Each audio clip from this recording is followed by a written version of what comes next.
आदाब, नमस्कार, अस्सलाम वालेकुम नाज़रीन। पल पल न्यूज के न्यूज रूम से मैं हूं आपके साथ नदीम अकरम। यूपी से लेकर के बिहार तक सड़कों पर हंगामा मचा हुआ है और हंगामा इसलिए मचा हुआ है क्योंकि आरआरबी एनटीपीसी रिजल्ट जब सामने आया तो उसमें बड़ा स्कैम देखने को मिला, जिसके स्कैम को लेकर के सड़कों पर छात्र जो है अपना एहतजाज दर्ज करा रहे थे।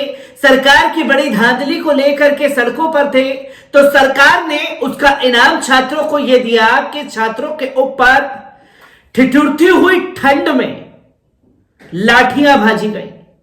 यह काम बीजेपी शासित राज्यों में किया गया। उत्तर प्रदेश से लेकर के बिहार तक सड़कों पर आग लगी हुई है क्योंकि छात्रों को जिस तरीके से मारा गया उस वहशियानेपन को वीडियो में सब कुछ उजागर कर दिया गया, जहां देखते ही देखते उत्तर प्रदेश पुलिस का जो ये कायराना कदम था उसकी हर जगह आलोचना होने लगी और साथ ही साथ योगी सरकार की भी आलोचना होने लगी कि ये किस तरीके का रवैया प्रदेश के छात्रों के साथ आपके द्वारा अपनाया गया है, जहां आपने उन लोगों के ऊपर जो कि अपने हक के लिए सड़कों पर थे उनके ऊपर लाठी बाजने का काम किया। क्योंकि जिस तरीके के वीडियो सामने आ रहे हैं उस पर एक एक कर कई दिग्गजों ने ट्वीट करना शुरू कर दिया और ट्विटर पर इस वक्त ट्रेंड चल रहा है एनटीपीसी स्कैम, जो कि योगी सरकार और खासतौर पर यूपी और बिहार में बड़ा स्कैम, जो कि छात्र सड़कों पर थे तो उनके साथ ये कैसा रवैया अपनाया गया है। ये जो वीडियो सामने आ रहा है, पहले इस वीडियो पर नजर डाल लीजिए।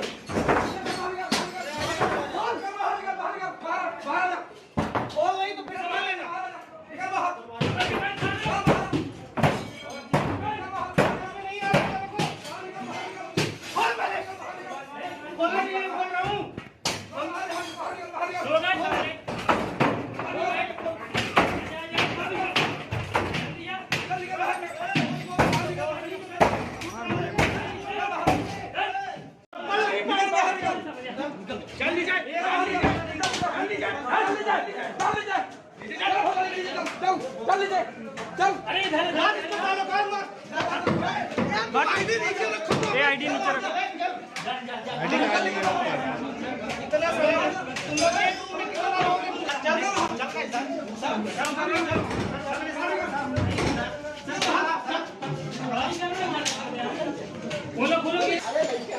तो दोस्तों, आपने ये वीडियो देखा।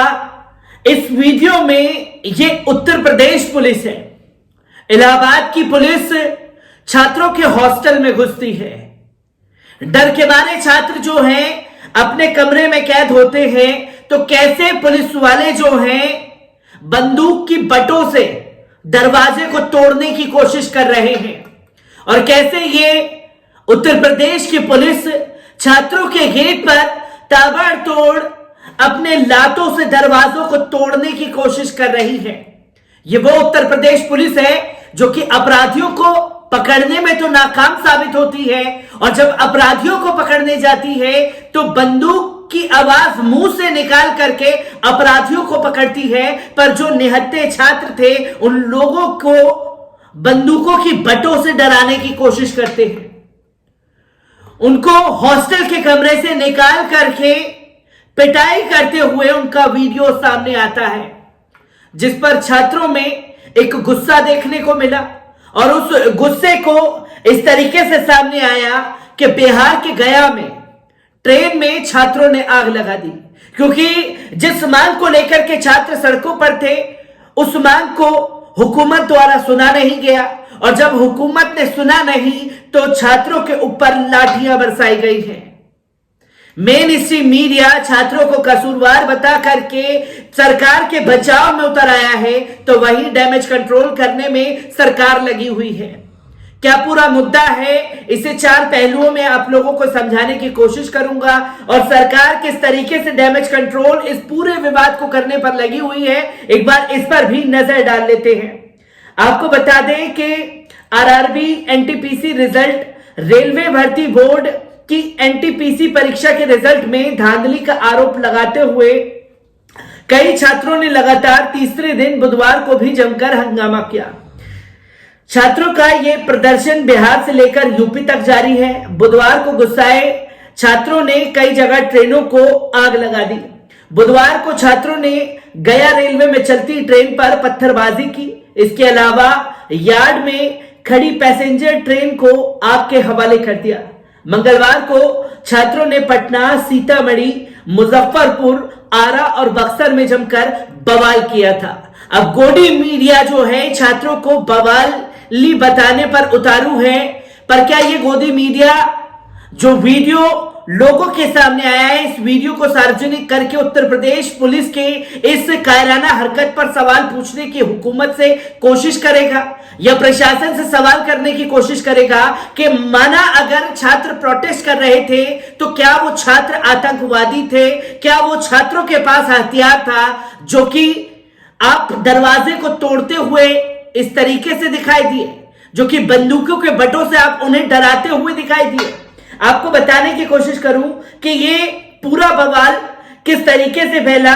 रेलवे रिक्वायरमेंट बोर्ड आरआरबी ने 2019 में एनटीपीसी यानी नॉन टेक्निकल पॉपुलर कैटेगरी की परीक्षा में भर्ती निकाली। इसमें 35,281 वैकेंसी थी। इसमें से 24,281 पद ग्रेजुएट और 11,000 पद अंडर ग्रेजुएट 12वीं पास के लिए थे। इन्हें 5 लेवल 2, 3, 4, 5, 6 में बांटा गया था। अलग अलग लेवल में योग्यता और तनख्वाह अलग अलग तय थी। जैसे लेवल 2 जॉब के लिए 12वीं का पास होना जरूरी था और इसमें 19,000 तनख्वाह तय थी। इसी तरह लेवल 6 के लिए ग्रेजुएट होना जरूरी था और इसमें 35,000 तनख्वाह तय थी। परीक्षा मार्च 2020 में होनी थी, लेकिन कोरोना महामारी की वजह से आगे बढ़ गई। उसके बाद दिसंबर 2020 से जुलाई 2021 के बीच ये परीक्षा हुई। 14 जनवरी 2022 को इसका रिजल्ट आया। इसमें 7,05,446 छात्र पास हुए, यानी 35,000 पदों के लिए 20 गुना ज्यादा छात्रों ने दूसरे राउंड के लिए क्वालिफाई कर लिया। परीक्षा देने वाले उम्मीदवारों का आरोप है कि ज्यादा क्वालिफिकेशन वाले लोग भी लेवल 2 जॉब के लिए एग्जाम में बैठे रहे हैं। वहीं अधिकारियों का कहना है कि ज्यादा क्वालिफिकेशन वालों को कम योग्यता वाली जॉब के एग्जाम में बैठने से नहीं रोका जा सकता। रेलवे का कहना है कि 20 गुना ज्यादा छात्र पास हुए हैं, लेकिन छात्रों का आरोप है कि इसमें उन ग्रेजुएट छात्रों को भी शामिल कर लिया गया है जिन्होंने अंडर ग्रेजुएट में भी क्वालिफाई कर लिया है। उनका कहना है कि ऐसे तो कभी उनका सिलेक्शन नहीं होगा क्योंकि ग्रेजुएट उनसे ज्यादा सक्षम हैं।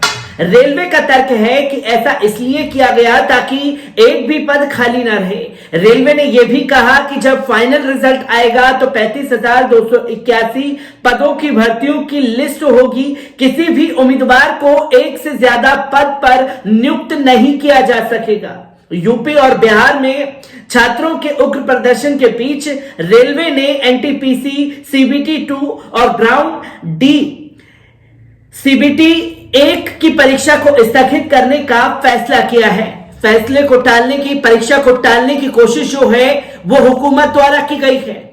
पर सबसे बड़ा सवाल यहां यही खड़ा होता है कि आपने जब एक लेवल सेट किया हुआ था जिसमें क्वालिफाई बच्चों को अलग बैठाया जाएगा और साथ ही साथ जो 12वीं पास बच्चे होंगे उनको अलग बैठाया जाएगा, पर 12वीं पास बच्चों के साथ साथ ही क्वालिफाई बच्चों को बैठाया गया जिसमें पास होने वालों की संख्या बढ़ गई। जाहिर सी बात है जो ज्यादा क्वालिफाई होंगे उन लोगों को ज्यादा तवज्जो दी जाएगी और जो 12वीं पास करके इस परीक्षा में मेहनत कर रहे होंगे उनके साथ कहीं ना कहीं ये नाइंसाफी होगी। इस नाइंसाफी को लेकर के सड़कों पर छात्र थे तो किस तरीके का रवैया उनके साथ अपनाया गया। और अब जो प्रयागराज में लाठीचार्ज के बाद डैमेज कंट्रोल करने में यूपी सरकार लगी हुई है। आपको बता दें कि केशव प्रसाद मौर्य ने अभी ट्वीट किया है कि प्रयागराज में छात्रों के साथ घटना दुर्भाग्यपूर्ण है, दोषी पुलिस कर्मियों पर कार्रवाई होगी, छात्रों से संयम की अपील है, विपक्ष छात्रों के मामले में राजनीति ना करे, जिन लोगों ने छात्रों की आड़ लेकर उपद्रव किया है जांच कर उनके खिलाफ कार्रवाई की जाएगी। तो वहीं आपको बता दें कि तुरंत प्रियंका गांधी ने ट्वीट करते हुए लिखा कि गिरफ्तार किए गए छात्रों को रिहा किया जाए, विरोध प्रदर्शन करने के चलते उनको नौकरी से प्रतिबंधित करने वाला आदेश वापस लिया जाए। प्रदर्शन करने वाले छात्र छात्राओं से मेरी अपील है कि सत्याग्रह में बहुत ताकत होती है, शांतिपूर्ण ढंग से सत्याग्रह के मार्ग पर चलते रहिए। रेलवे एनटीपीसी व ग्रुप डी परीक्षा से जुड़े युवाओं पर दमन की जितनी निंदा की जाए कम है। सरकार तुरंत दोनों परीक्षाओं से जुड़े युवाओं से बात करके उनकी समस्याओं का हल निकाले। छात्रों के हॉस्टल में घुसकर तोड़फोड़ और सर्च की कार्रवाई रोकी जाए। तो वहीं अखिलेश यादव ने भी इस पर ट्वीट करते हुए कहा कि इलाहाबाद में अपने रोजगार के लिए हक की आवाज बुलंद करने वाले बेगुनाह छात्रों पर पुलिस द्वारा हिंसक प्रहार शर्मनाक और घोर निंदनीय है। भाजपा सरकार में छात्रों के साथ जो दुर्व्यवहार हुआ है वो भाजपा के ऐतिहासिक पतन का कारण बनेगा। सपा संघर्षशील छात्रों के साथ है। तो आप देख सकते हैं कि छात्रों के ऊपर जो लाठीचार्ज हुई है, जो रवैया पुलिस प्रशासन का छात्रों के साथ अपनाया गया है, उस पर विपक्ष छात्रों के लिए एकजुट हो गया है और सरकार जो है इसे डैमेज कंट्रोल करने पर लगी हुई है कि ये ज्यादा मुद्दा ना बढ़े। अगर ज्यादा मुद्दा बढ़ा तो ये वही छात्र हैं जो कल तक कहते हुए फिरते थे कि चाहे कुछ हो जाए हमारा वोट मोदी योगी को, और अपने वोटरों को किस तरीके से कूटा है सरकार ने, ये भी तस्वीरें लोगों के सामने हैं। क्योंकि ये भी वही लोग हैं जो कल तक जामिया में घटना हुई, जेएनयू में घटना हुई तो ये कहते हुए दिखाई दे रहे थे कि भैया वहां तो दहशतगर्द पड़ते हैं, पर दहशतगर्द को पकड़ने के लिए इस तरीके का रवैया पुलिस प्रशासन द्वारा अपनाया जाता है। यहां छात्रों को पकड़ने के लिए ही पुलिस ने जो रवैया अपनाया उससे उत्तर प्रदेश और बिहार की सड़कों पर बवाल मचा हुआ है। मैं ऐसी ही खबरों से आपको रूबरू कराता रहूंगा। दीजिए इजाजत, शुक्रिया।